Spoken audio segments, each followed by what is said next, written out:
Hello বন্ধুরা, আজকের আমি করে দেখাবো পটল আলু মাছ দিয়ে ডাঁটা দিয়ে ঝোল। চলুন দেখা যাক কীভাবে মাছের ঝোলটা করি।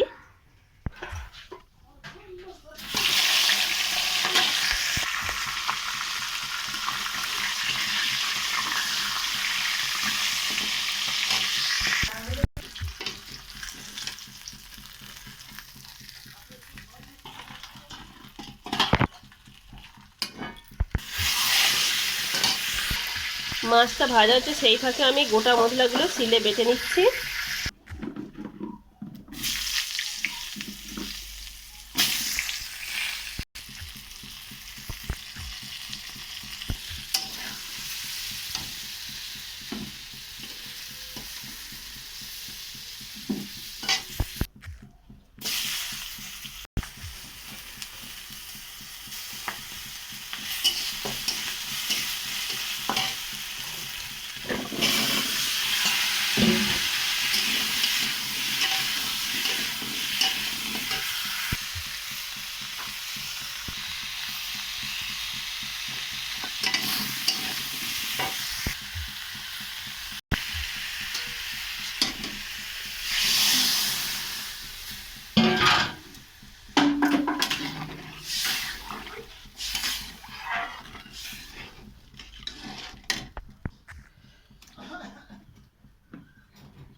এখানে জিরে মরিচটা বেটে রেখেছিলাম, সেটা দিয়ে দিচ্ছি।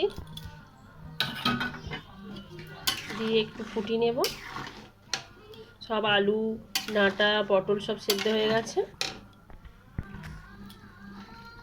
আমার সব কিছু সেদ্ধ হয়ে গেছে। এবার মাছগুলো আমি ছেড়ে দিচ্ছি। এইভাবে বাড়িতে অবশ্যই মাছের ঝোল বানাবেন, গরমের সময় খুব ভালো লাগে।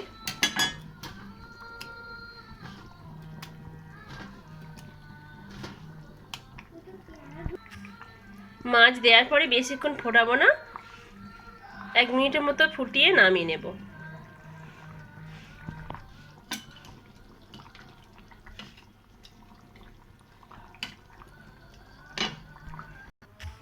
মাছের ঝোল একেবারে রেডি হয়ে গেছে বন্ধুরা।